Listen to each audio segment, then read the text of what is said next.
nosotras sabemos que quien tiene un encuentro con el Cristo de la gloria nunca será la misma persona. Amén. Y bueno, mañana ya no hay campo para la cena, pero mañana vamos a estar celebrando aquí el Día de la Madre con la familia de la fe. Y el domingo voy a estar hablando acerca del trato de una madre con Dios. El trato de una madre con Dios. Bella está la enseñanza. Por favor, no se la pierda. Bueno, todas tienen la semillita de mostaza. Amén. ¿A alguien le falta? Si le falta a alguien, levante la mano, por favor. A María, aquí, ahí les hace falta. Tal vez aquí a Sherán. Ya va Ingrid corriendo a traer las semillitas. Casi que no se puede ni ver, ¿verdad? Casi es como un puntito, ¿verdad? Nada más como un puntito. Qué tremendo, qué tremendo. Mire, por favor, abra su Biblia. Abra su Biblia. En el libro de Mateo, capítulo 15. Y téngalo ahí abierto. Yo le digo, ¿qué es lo que de lo que vamos a hablar esta noche? Amén. Vamos, por favor. Usted deja ahí, póngale un papelito, hágale un dobladito, coja una prensa, la pone, un billete, no sé. Y nos vamos a ir ahora a Marcos 4, versículos del 30 al 32, y Mateo 17, los versículos del 19 al 20. Ahí hacen falta, aquí faltan 2 semillitas, aquí también faltan. Vamos a esperar que se las den para que pongan atención. Ok, bueno, mientras Ingrid llega, vamos a leer. Decía también: ¿a qué haremos semejante el reino de Dios? ¿O con qué parábola lo compararemos? Es como el grano de mostaza. Como esto. Jesús comparó el reino como un grano de mostaza, que cuando se siembra en tierra es la más pequeña de todas las semillas que hay en la tierra. La más pequeña. Pero después de sembrado, diga, pero después de sembrado crece. Pedí unas imágenes, si fueran tan amables. Esa es la semilla aumentada al 1000. Volvamos a Marcos y terminemos lo que estábamos leyendo. Dice: pero después de sembrado crece y se hace la mayor de todas las hortalizas, y echa grandes ramas, de tal manera que las aves del cielo pueden morar bajo su sombra. Veamos ahora las fotitas. Esta es la semilla del grano de mostaza, la más pequeña. Pero no se queda así. Vamos ahora a Mateo 17, los versículos del 19 al 20. Dice: viniendo entonces los discípulos a Jesús aparte, dijeron: ¿por qué nosotros no pudimos echarlo fuera? Estaba hablando de un demonio. Jesús les dijo: por vuestra poca fe. Porque de cierto os digo que si tuvieres fe como un grano de mostaza, diréis a este monte: pásate de aquí a allá, y se pasará, y nada os será imposible. Vuelva a ver, por favor, esa semilla del grano de mostaza. Así empezamos. Y si nosotros tuviésemos este poquito de fe, por decirle así, mire lo que causa. Le podríamos decir a un monte que se traspase a otro lugar, únicamente con esto. Pareciera imposible para nosotros, ¿verdad que sí?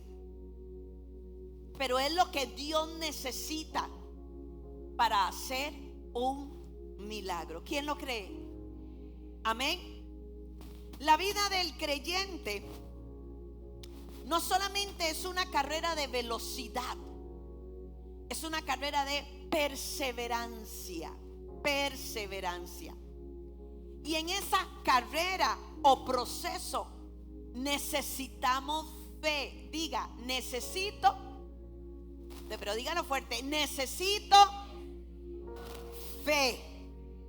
Ahora, lo cierto del caso es que es esta perseverancia en medio del proceso lo que hace que esta fe evolucione, lo que hace que esta fe se haga cada día más grande, lo que hace que esta fe sea poderosa.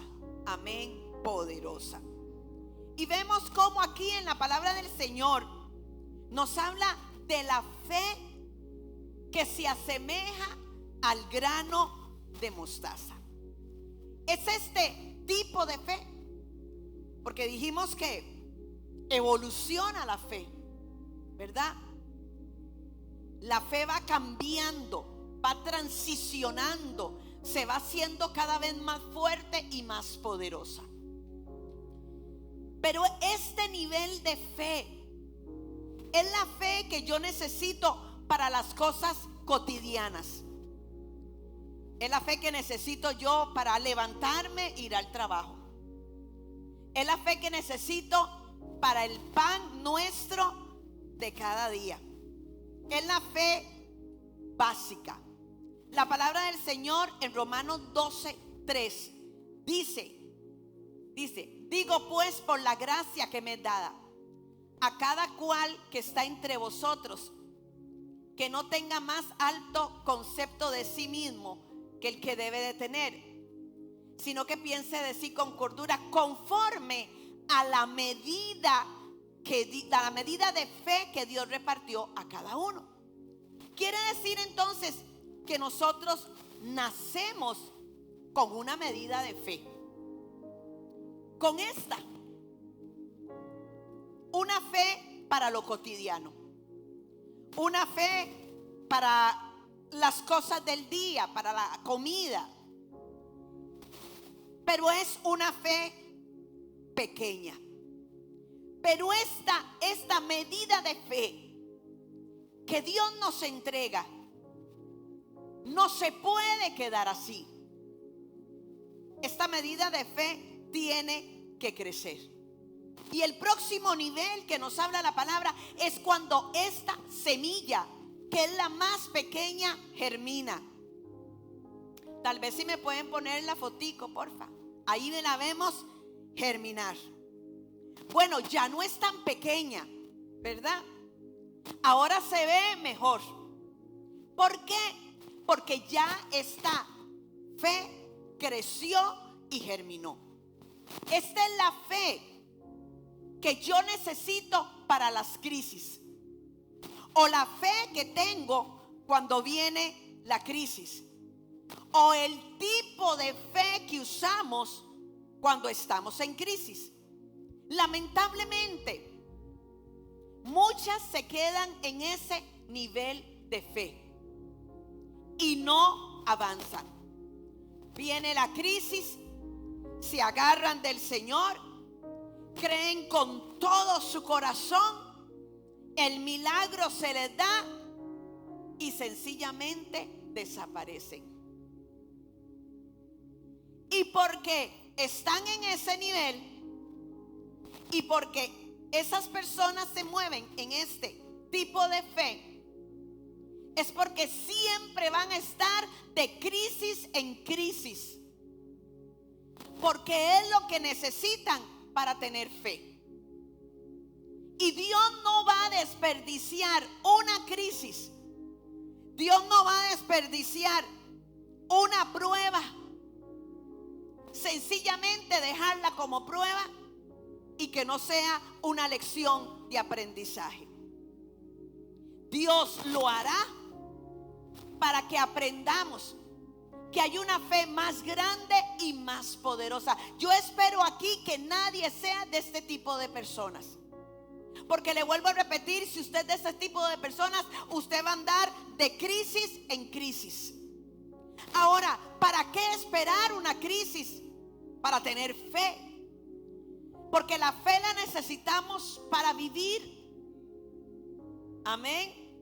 Mire, estos tiempos son difíciles, y si no tenemos fe para vivir, no vamos a poder con ellos.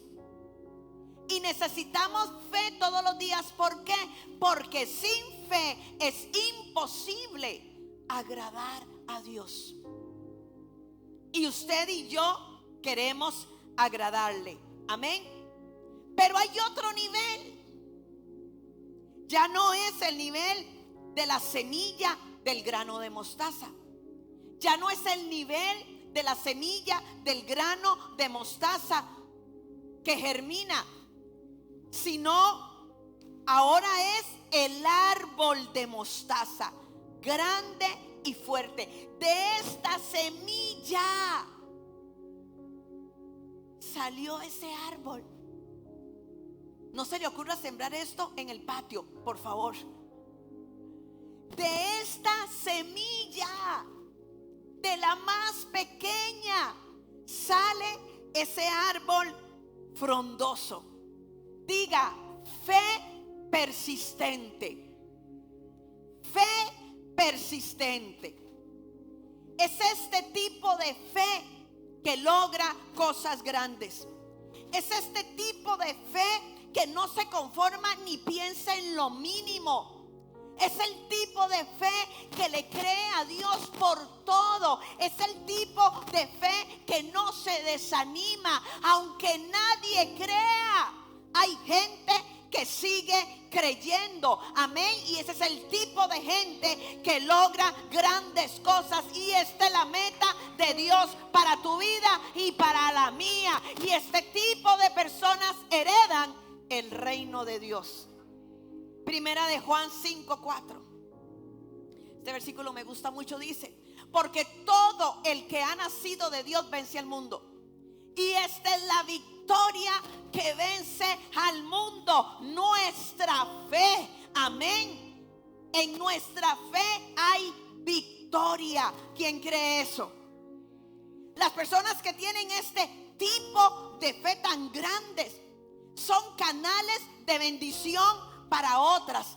La gente que tiene este tipo de fe es gente que avanza, no es gente que retrocede. Es gente, como dijo Lleno, que cambia atmósferas.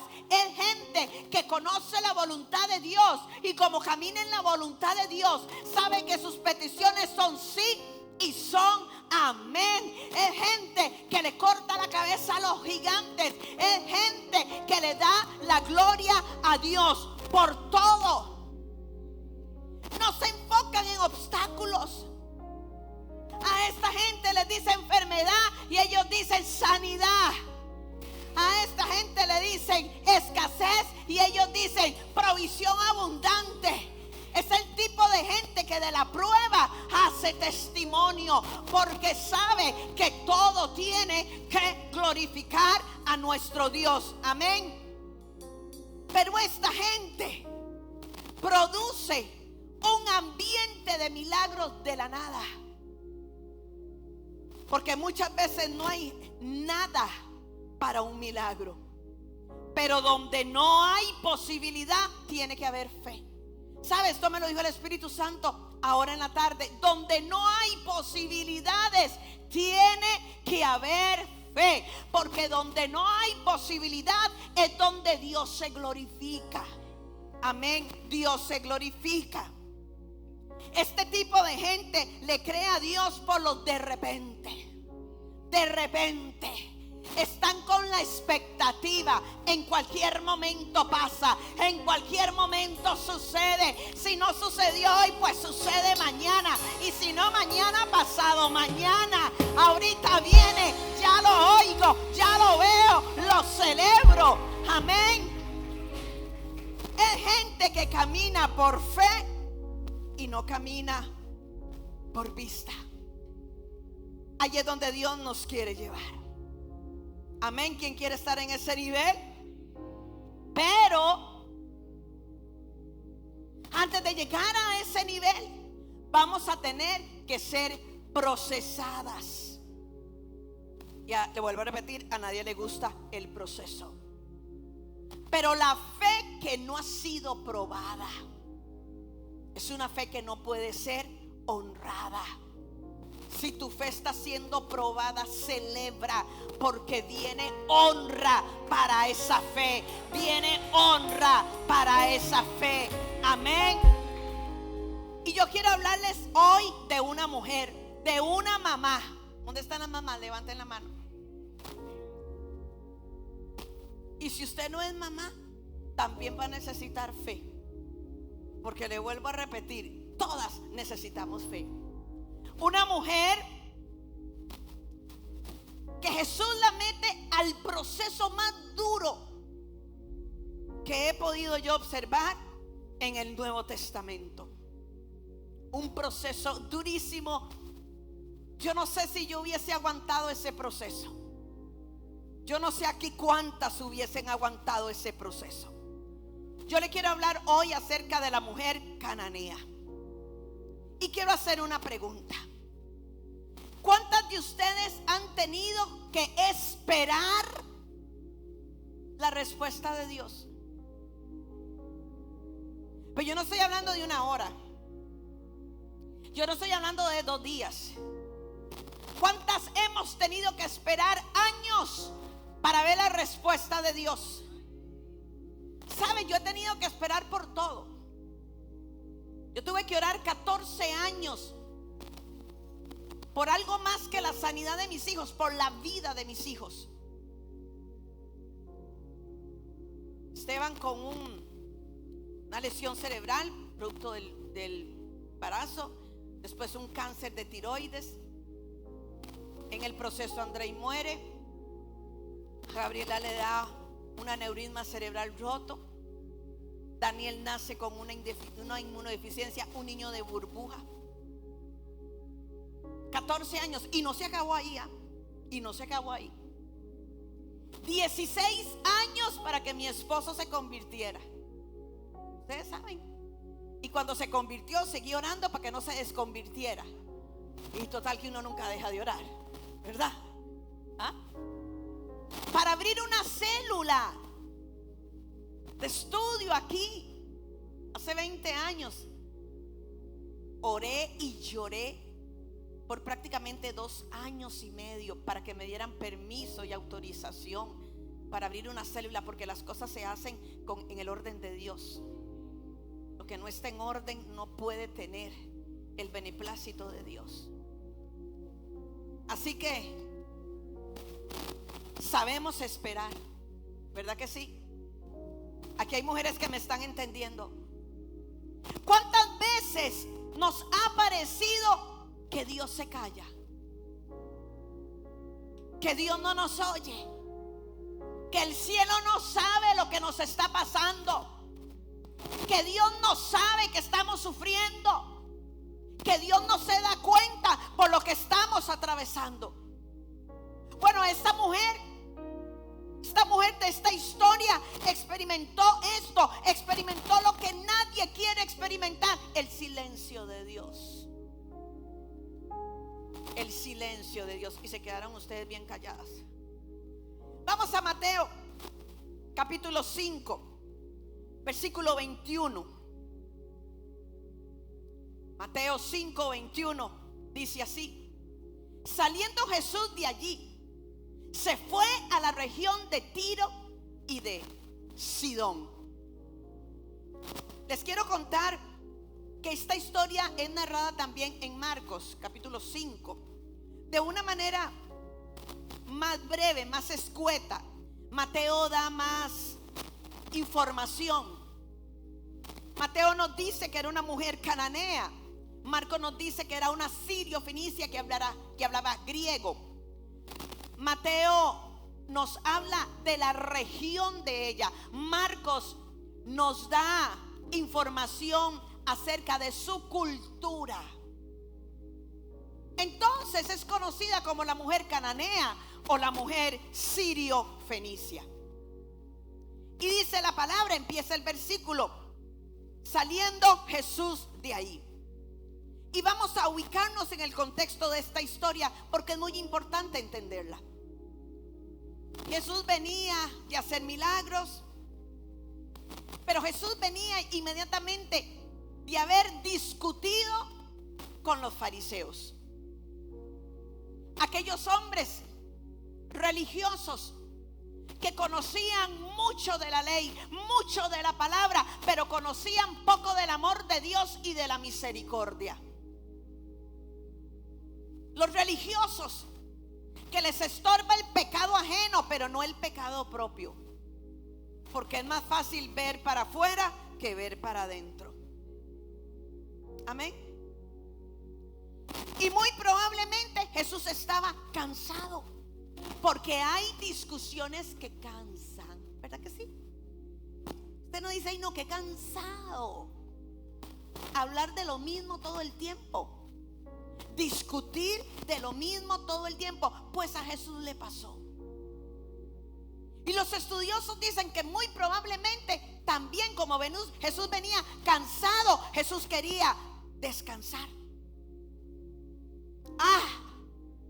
Pero llegó una mujer, llegó una mamá, llegó una madre que se atrevió a meterse en el descanso de Jesús. Una madre que dijo, yo no puedo respetar el protocolo porque yo necesito un milagro de parte de Él. Yo le digo a usted, ¿está usted tan desesperada por un milagro que usted sea capaz, estoy hablando metafóricamente, de interrumpir el descanso de Jesús? De interrumpirlo con su adoración, con su alabanza, con su clamor, con el ayuno. Amén. ¿Alguien sabe de lo que estoy hablando? Esa mujer estuvo dispuesta a interrumpir. Es que se necesita ser osada y valiente. Se necesita ser violenta. Hay momentos en la vida en que usted tiene que ser violenta. Hay momentos en la vida en que usted tiene que meterse. Hay momentos en la vida en que usted no tiene que preguntar, porque hay momentos en la vida en que no podemos perder el tiempo. Amén.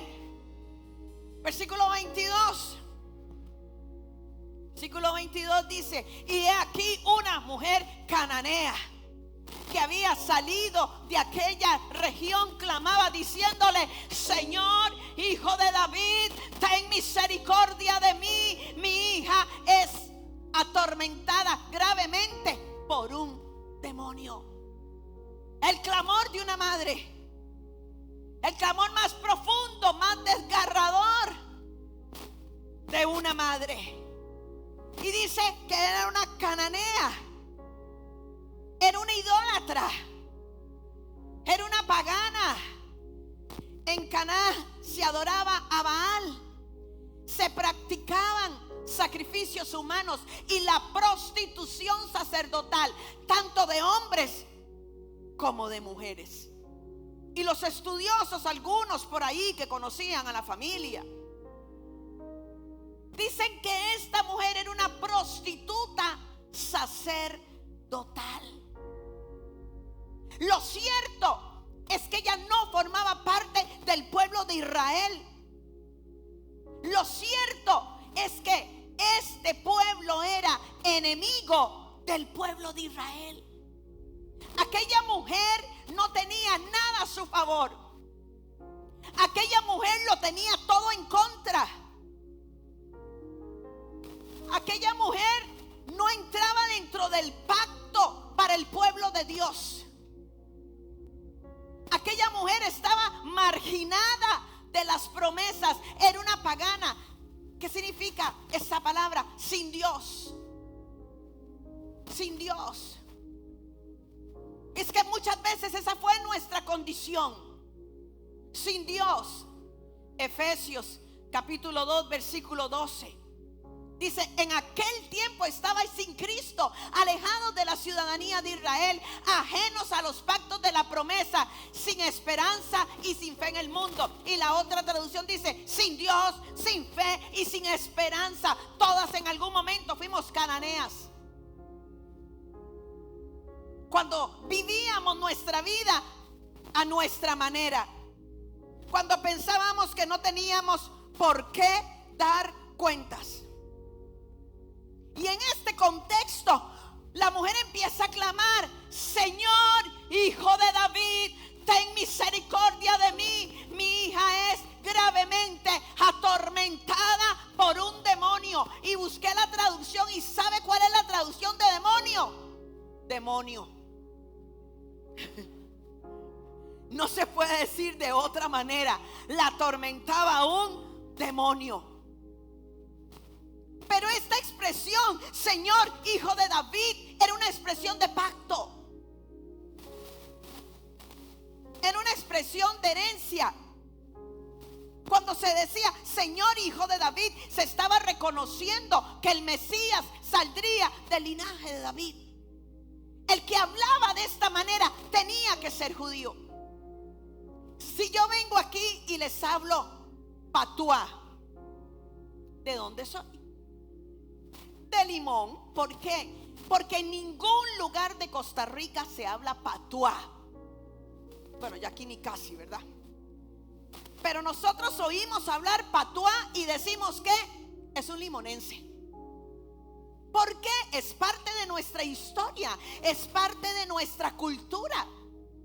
Pues lo mismo pasaba en ese momento con Señor, Hijo de David. Empieza a hablar ella en un lenguaje de pacto. A lo mejor ella ni siquiera sabía qué significaba. Yo les contaba a Erika y a Cristina que una vez me invitaron a una vela en inglés. Era en inglés. Y yo me fui con un grupo y yo le dije: bueno, chiquillas, aquí es diciendo glory, glory, glory, amen. Y si dicen glory y se levantan, nosotras nos levantamos también, porque no entendíamos nada. ¿Qué hizo esa mujer? Porque esa mujer empezó a hablar en un lenguaje de pacto que no era el de ella, en un lenguaje de herencia que no era el de ella. Aquella mujer sencillamente lo quería impresionar. Aquella mujer sencillamente quiso tomar un lugar que no le correspondía, que no le pertenecía. Mire, la versión amplificada dice: la mujer clamaba a gritos fuertes y problemáticamente urgentes. Aquella mujer gritaba. Aquella mujer estaba desesperada. Aquella mujer muy probablemente pensó: si yo lo logro impresionar, yo voy a obtener lo que necesito de él. Pero pregunto, ¿cómo impresionamos a Dios? ¿Cuál es la manera de impresionarlo a él? Porque podemos venir a la iglesia bien lindas, bien arregladitas, bien olorositas, con el pelito arreglado, con maquillaje, con las uñas hechas. ¿Pero usted cree que eso le impresiona a él? Porque los ojos del Señor tienen la capacidad de ver más allá de nuestros propios ojos. Amén. Y lo que le impresiona a él es nuestro ¿qué? Nuestro corazón. Aquella mujer tenía un grave problema. Y el problema más grave era que ella no tenía fe Ella solamente lo buscaba a él para que le resolviera el problema. ¿Cuántas veces buscamos de Dios, no a Dios? ¿Cuántas veces buscamos de Dios solamente para que nos resuelva un problema? Yo le tengo a usted una noticia. Usted vino aquí para que Jesús le resolviera un problema. Permítame decirle que Él no está interesado en resolver el problema. Él está interesado en cambiar el corazón. Muchas veces nuestra oración es: cámbiame las circunstancias, pero Él tampoco le quiere cambiar las circunstancias. Él nos quiere cambiar a nosotras. Amén. Y esa mujer ciertamente tenía un problema. Muy probablemente había oído de Jesús. Y aquella mujer llegó buscando la sanidad de su hija, pero Jesús tenía algo mejor para ella. Era como que si el Señor le dijera: vienes a buscar una sanidad, pero yo te tengo algo más grande a ti. ¿Sabe por qué? Porque el Señor nos dará mucho más abundantemente de lo que nosotros hemos pedido, hemos orado, hemos necesitado, hemos ayunado, hemos clamado. Amén. Y mete a esta mujer en un proceso. Solamente he visto este proceso con ella, no lo he visto con nadie más. Me vienes a buscar por tu hija, pero yo quiero tratar contigo. Me vienes a buscar por tu hija, pero yo quiero hacer crecer tu fe. Me vienes a buscar por tu hija, pero yo quiero que seas una mujer que conquistes, una mujer que arrebate, una mujer que se mantenga firme, una resiliente. Amén, que las circunstancias no cambien tu esencia. Y se levanta el primer proceso. Versículo 23. Ella gritaba, ¿verdad? ¿Y qué hace Jesús? Pero Jesús no le respondió palabra. Pero Jesús no le respondió palabra. Jesús la ignora.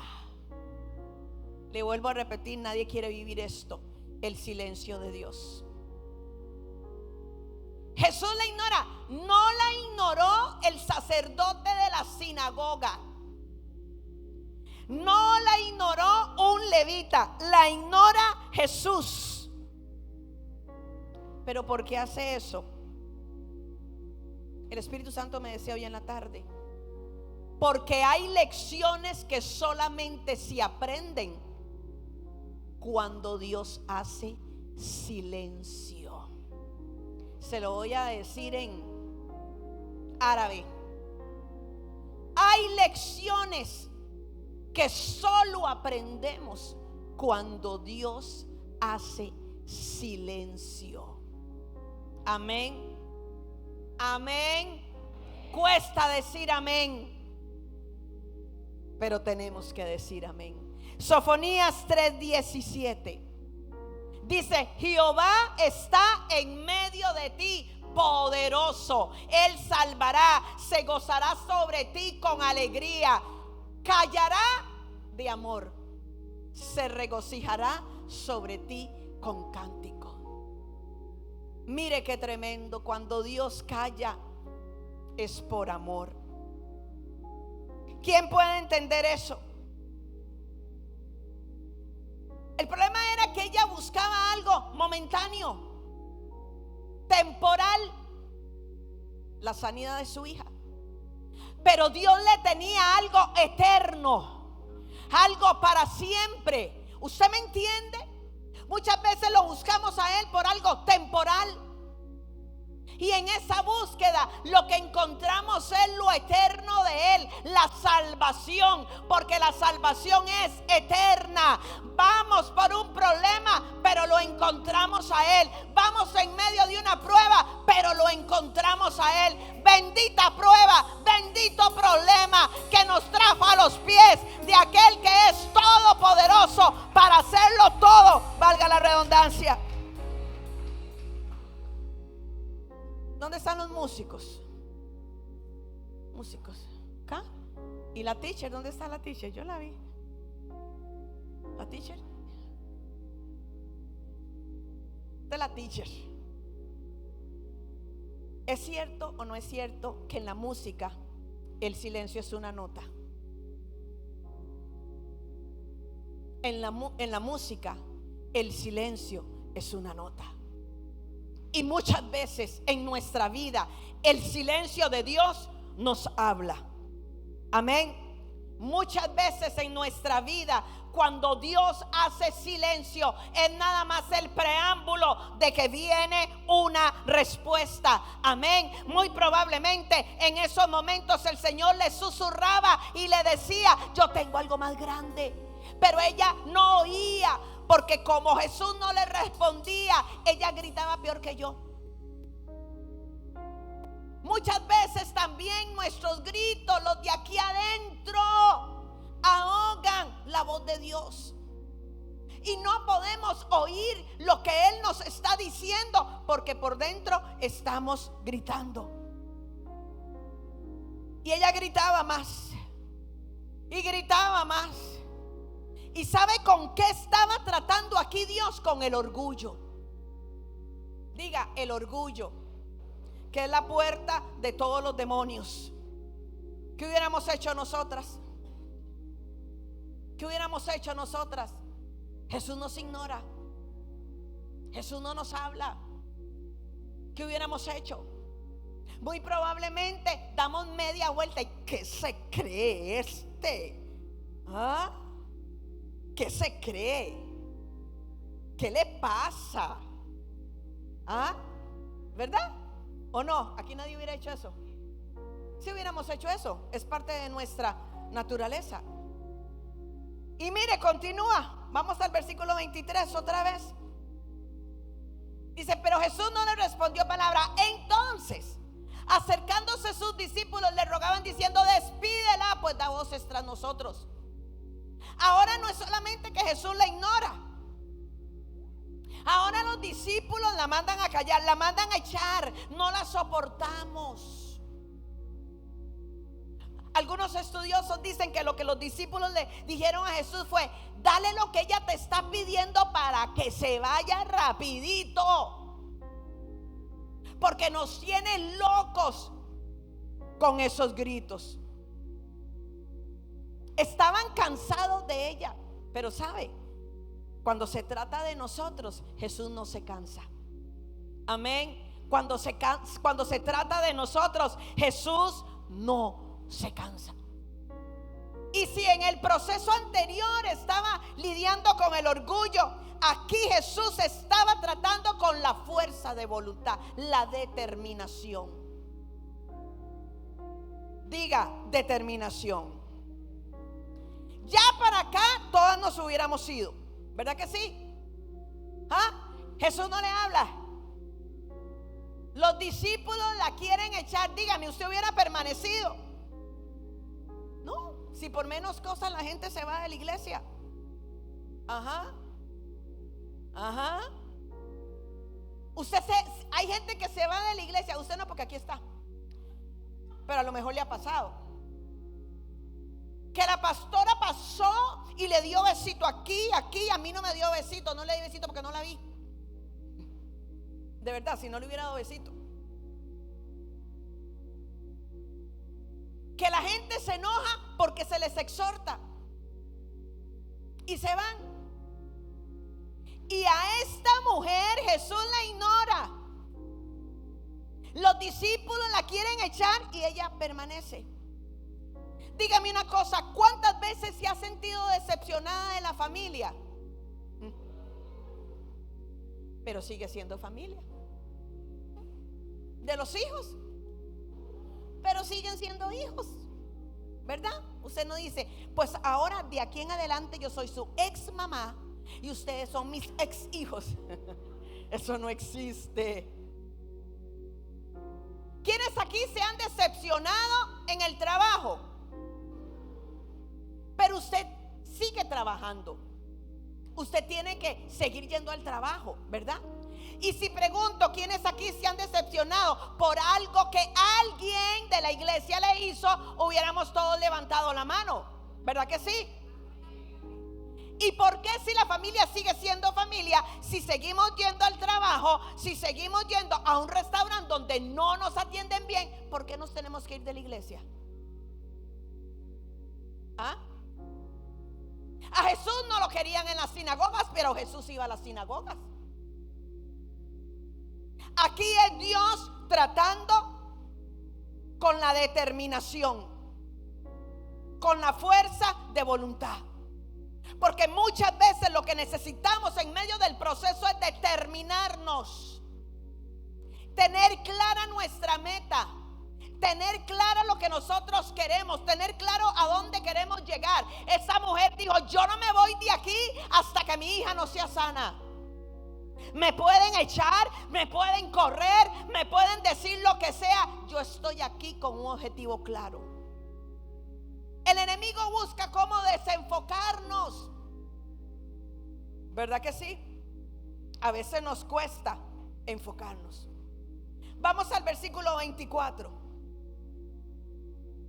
Y respondiendo, dijo, ¿quién? Jesús le habló. Por fin Jesús le habla. Y muy probablemente nosotros hubiésemos esperado que Jesús nos hubiera abrazado. Ay, mi chiquita, no sé, yo estaba vacilando. Véngate, si yo la quiero mucho, ¿verdad? Pero no. ¿Qué le dijo? ¿Qué le dijo? No soy enviado sino a las ovejas perdidas de la casa de Israel. Y yo me imagino que ella se quedó en shock. ¿Sabe de qué estaba hablando aquí Jesús? De identidad. Entonces la mete en un proceso en donde ella tiene que tener la identidad del reino. Lo que le está diciendo Jesús en pocas palabras es: yo sé quién eres. Trataste de impresionarme, trataste de hablar como hablamos nosotros, trataste de usar un lenguaje de pacto, pero yo sí te conozco. Mire, es que de verdad, ¿quién puede impresionarlo a él?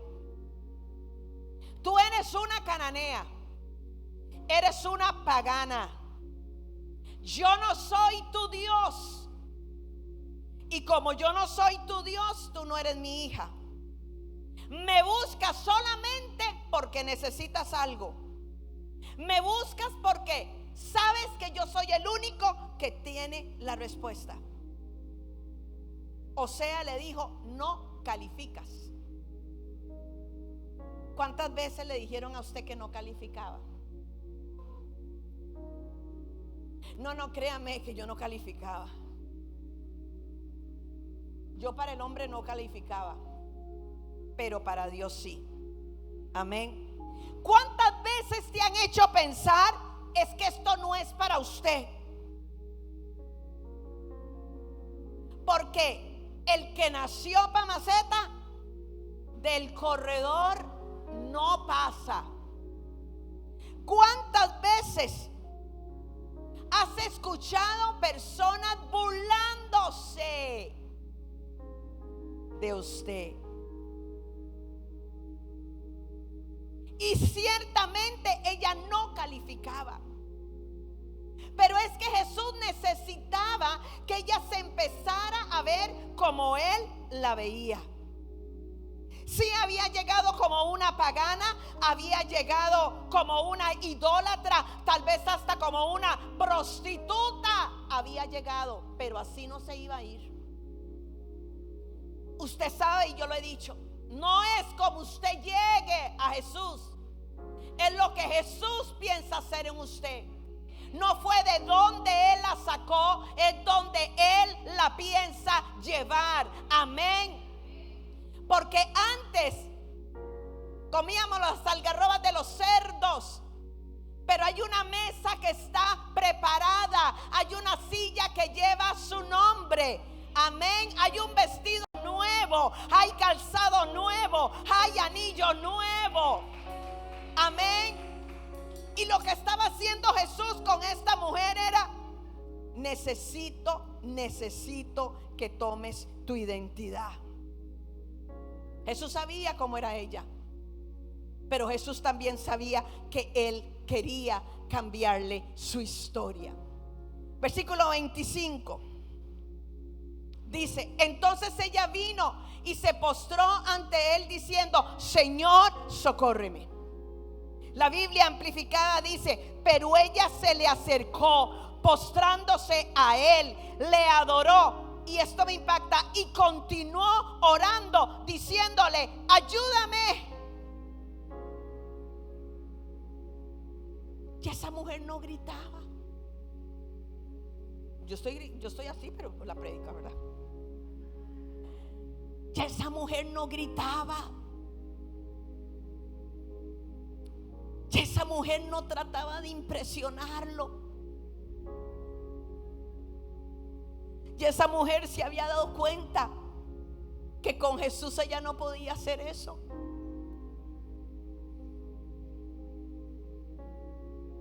Yo siento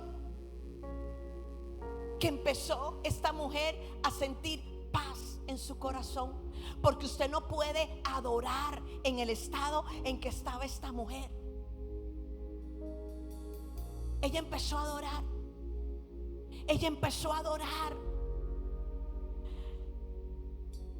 Y empezaron a pasar cosas en su interior. Porque cuando usted adora, algo tiene que pasar.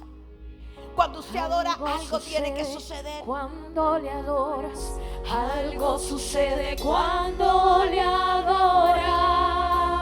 Si cuando le adoras en paz, algo sucede cuando le adoras. Algo sucede cuando le adoras. Si cuando le adoras, algo aquí está pasando. Algo estaba pasando en ella. Algo está sucediendo. Algo estaba sucediendo en medio de esa historia. La iglesia le adora. Ella empezó a adorar. Porque la iglesia le adora. Ya no quería impresionar. Algo aquí está pasando. Algo está sucediendo, porque la iglesia le adora, porque la iglesia le adora. Algo está pasando, los cielos se están abriendo, ángeles están cantando y los demonios están huyendo. No hay enfermedad. Algo Dios está haciendo. Algo Dios está haciendo. ¿Y dónde está el Espíritu de Dios? Algo Dios está haciendo. Ahí hay libertad. Algo está pasando. Dios lo está haciendo. Los cielos se están abriendo. Dios está actuando. Ángeles están cantando y los demonios están huyendo. No hay enfermedad. No hay nada. No hay nada. Nada detiene el poder de Dios. El Espíritu de Dios. Ahí hay libertad. Algo sucede cuando le adoras. Algo sucede cuando le adoras. Si cuando le adoras, algo sucede cuando le adoras. Algo sucede cuando le adoras. Si cuando le adoras, el ciego tiene vista por su poder. Muertos se levantan por su poder. Y cuando hablas,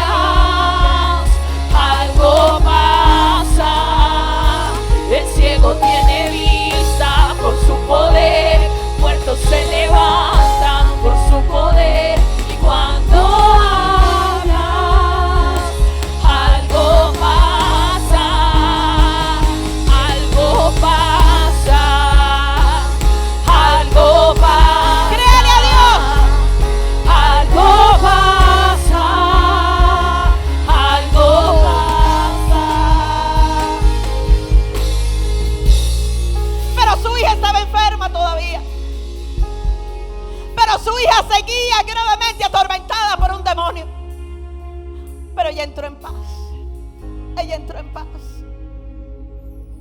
y dijo: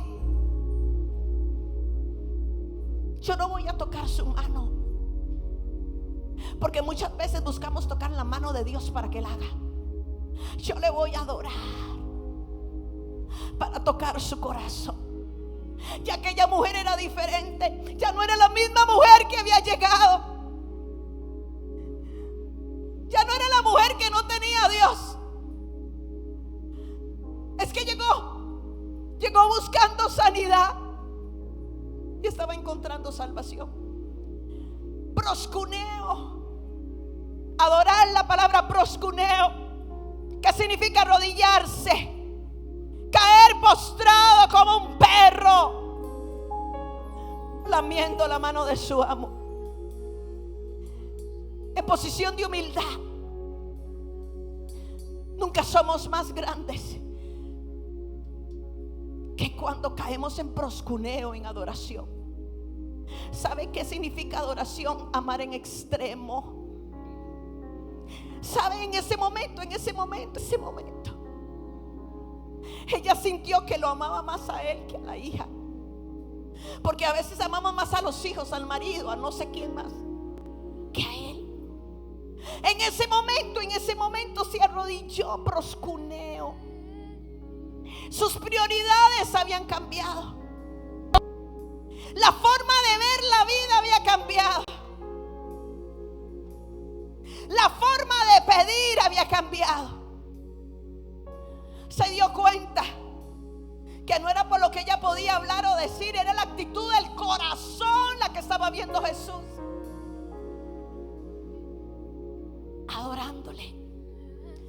Adorándole en medio del problema, en medio de la dificultad. En el altar te conocí, en el altar me quedo, en el altar te conocí, en el altar me quedo. Nada me moverá, nada me moverá, pues mi lugar favorito son los brazos de papá.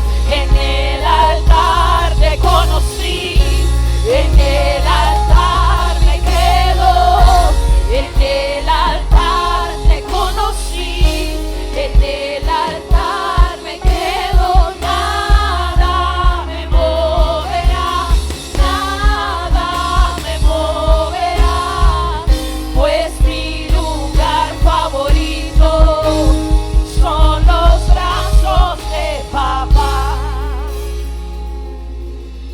Y yo me imagino aquel momento, un momento de eternidad. Porque cuando usted le adora, sus pensamientos cambian. Acuérdese, por los pensamientos de Dios. Usted empieza a pensar como Dios piensa. Usted empieza a amar como Él ama. Tal vez ya la prioridad no era lo que ella había ido a buscar. Ahora la prioridad es Él, porque le voy a decir algo. Va a haber momentos en la vida en que nuestro amor por Él va a ser probado. ¿A quién amas más? ¿A quién amas más? Señor, te amo, pero no me toques a mis hijos. No, es que a veces vamos a tener que entregar a los hijos, como pasó con Abraham. Yo se los he contado a ustedes, se los he dicho. Cuando a mi hijo le dio el infarto a los 22 años, y en la madrugada llegamos a la casa después de haber pasado en la clínica y en el hospital, cuando se esperaba otro infarto fulminante.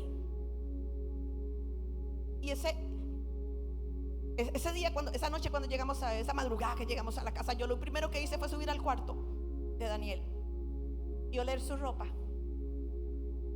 Yo quería oler a mi hijo, pero yo ese día le dije: Señor, a los 7 años te lo entregué, hoy te lo vuelvo a entregar. Si mi hijo muere hoy, yo quiero que tú sepas que te voy a seguir amando, te voy a seguir predicando, te voy a seguir sirviendo, porque mi amor por ti no depende de mi hijo. Vamos a ser probadas. ¿Cuál es nuestra prioridad? Mire, deja de estar llorando por un hombre. Qué tan ridícula. No, por un hombre no se llora. No se llora. Hay cosas que ameritan llorar. Aquella mujer se olvidó de todo. Lo que tenía preparado, muy probablemente ella practicó. Y voy a decirle esto, y voy a hacer esto, y voy. Pero cuando estamos frente a Él, el tiempo de esa mujer, yo me imagino que se hizo un segundo, porque cuando usted pasa tiempo con Él, el tiempo no corre, se siente que no he terminado. Jesús tampoco había terminado con esa mujer. Venía lo más difícil. ¿Cómo lo más difícil, pastora? Sí, lo más difícil. Ay, a mí me hubiera gustado que esta mujer se congregara aquí. Pongamos el versículo 26. Respondiendo él dijo: no está bien tomar el pan de los hijos y echárselo a los perrillos. Le dijo perra. Y usted se va de la iglesia porque no la saludan. Ridícula. Y usted ha pensado irse de la iglesia porque un día no la saludaron, porque un día no la volvieron a ver, porque un día le dijeron: ahí no se siente, siéntese allá, porque no la llamaron para el cumpleaños, porque la pastora no le dio like a la publicación. No ríase, pero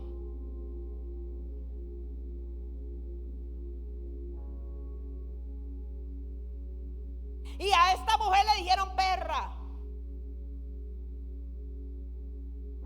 ¿Sabe por qué le dijo perra? Porque así se le decían a los paganos.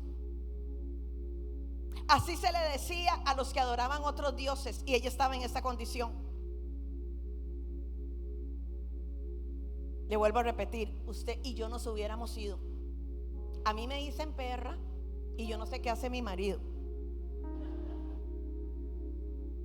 Y nos vamos de la iglesia por cosas, por tonteras. Resentidos con Dios, resentidos con la iglesia. Y ni que le cuento del Facebook. Por un mes entero todos los días va a sacar algo. No voy a decir a dónde, pero es iglesia que empieza con portadores y termina con gloria. ¿Sabe qué hago yo? Bloqueo. ¿Qué ejemplo el de esta mujer? ¿Qué ejemplo de humildad, de resiliencia? ¿Qué ejemplo de determinación? Es que nada la detuvo porque ella no lo permitió. Entiéndame que cuando usted va a la dirección correcta, Satanás se va a levantar. Esta es la prueba de la ofensa. La ofensa está diseñada para que retroceda. La ofensa está diseñada para que usted aborte el propósito de Dios. A Ana, Penina la molestaba. De eso habló el domingo. Nadie se llama Penina, ¿ver aquí? Gloria a Jesús. Y si se llama, le cambió el nombre. A Ana la molestaba, pero ¿qué fue lo que provocó la molestia de Penina? Que llegara Ana, abriera su corazón y provocara un milagro. Utilice la ofensa y conviértala en una bendición. ¿Quién dice amén? Porque los milagros siempre ocurren en la curva del cambio. Porque Dios muchas veces va a tener que torcernos el camino para enderezar el corazón. Y le dice: no está bien darle el pan de los hijos a los perrillos. ¿Qué buscaba ella? La sanidad y la liberación de su hija. Quiere decir entonces que para los hijos, la liberación, la sanidad tiene que ser el pan diario. ¿Quién dice amén? Y lo que quería Jesús era: conviértete en hija para que camines en los milagros. Conviértete en hija para que dejes de estar conformándote, recogiendo las migajas de la mesa y te sientes en la mesa, porque así pagana, así idólatra, así como estaba, no podía. ¿Usted me entiende? Lo que trataba de hacer Jesús con ella era cambiándole la historia, cambiándole la vida. Amén. Versículo 27. ¿Qué le dice ella? Ella dijo: sí, Señor, pero aún los perrillos comen de las migajas que caen de la mesa de sus amos. ¿Qué le estaba diciendo el limonense? Señor, yo soy todo lo que tú dijiste. Todo eso lo soy yo. Yo soy una perra, pero yo reconozco tu autoridad. Yo reconozco tu poder. Amén. Y yo reconozco que una migaja tuya es lo que mi hija necesita para ser sana. Mire lo que esta mujer reconoció en Jesús, no lo reconoció su pueblo. Y aquí empezó ella a entender que el trato no era solo con la hija, el trato era con ella. Vuelvo a repetir, ¿cuántas veces venimos buscando de Dios? Porque hemos pasado por una prueba, por nuestros hijos, por nuestro matrimonio, por lo que sea. Y mire qué lindo, y con esto termino.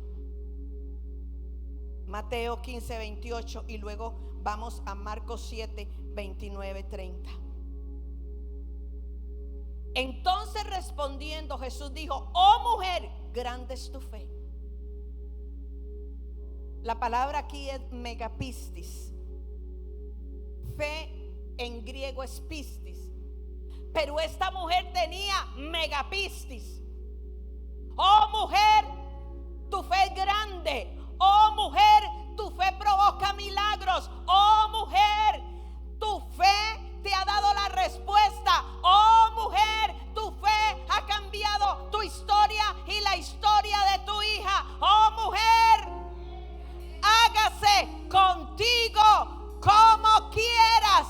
Amén. ¿Qué es lo que quiere? ¿Qué es lo que ha venido a buscar? ¿Qué es lo que espera usted que Jesús haga? ¿Es usted una megapistis? ¿Es usted una mujer que le ha creído a Dios por todo? Hágase como quieras. Y dice: y su hija fue sana desde aquella hora. Vamos a Marcos. ¿Qué dice Marcos? ¿Qué dice Marcos? Entonces le dijo: por esta palabra. ¿Cuál palabra? La palabra de ella. La palabra que ella le dijo. Esa palabra donde ella reconocía que solamente él podía. Esa palabra donde ella reconocía que una migaja bastaba para lo que ella andaba buscando. Ve, el demonio ha salido de tu hija. Y cuando llegó ella a su casa, halló que el demonio había salido y a su hija acostada en la cama. Esto hace una mujer que se atrevió a no respetar el protocolo. Una mamá que dijo: voy a interrumpir el descanso de Jesús. Una mujer que entendió que la única manera de impresionarlo era a través de la adoración y la declaración de su palabra. Megapistis. Aquella mujer necesitaba la sanidad de su hijo. ¿Qué necesita usted? Porque hay cosas que necesitamos, que se necesita, valga la redundancia, una mega fe. ¿Qué necesita usted? Póngase de pie. ¿Qué necesita usted? ¿Será que usted le puede adorar como adoró esa mujer? ¿Será que usted puede decir: ya no me quedo con esto? Gracias, Señor, por la medida de fe, pero yo quiero transicionar a que esto se convierta en algo grande. Amén. Lo que te estoy pidiendo es grande. ¿Quién está pidiendo cosas grandes? Vean, yo tengo una petición que solo Dios. Y mientras, ¿qué estás haciendo? Gritando. Dios no te va a contestar gritando, impresionándolo tampoco. Adórelo. Atrévase a adorarlo. Atrévase a tener paz en medio de. Atrévase a enfocarse únicamente en Él mientras Él le contesta. Tenga la fe de pensar que mientras usted le adora, Él está haciendo. Mientras usted le adora, Él está entrando en su casa. Mientras usted le adora, Él está arreglando esos papeles. Mientras usted le adora, Él está arreglando esos papeles. Mientras usted le adora, Él está tratando con su marido. Mientras usted le adora, Él está tratando con sus hijos. Mientras usted le adora, Él está haciendo lo que usted no puede hacer, lo que el hombre no puede hacer. ¿Dónde están las megapistis? Yo las quiero ver. ¿Dónde están esas mujeres que toman tiempo en medio del proceso para adorarle a Él? ¿Dónde están esas mujeres que se atreven con su adoración, con su alabanza, con su oración a interrumpir el descanso de Jesús? ¿Qué es lo que te trajo hoy hasta aquí? ¿Cuál es la petición que tienes delante de Él? Jesús puede y Jesús quiere, pero antes va a tratar con tu corazón, antes va a tratar con el orgullo, antes va a tratar con la prepotencia, antes va a tratar con el pecado. Y mientras Él hace eso, usted adórele nada más. Usted adórele, adórele, que Jesús está haciendo. Jesús está en su casa mientras usted está aquí. Jesús está en control de esa situación mientras usted le adora. Amar al extremo. ¿Será que es más fuerte el amor de Él que la petición que te trae hoy? Adore.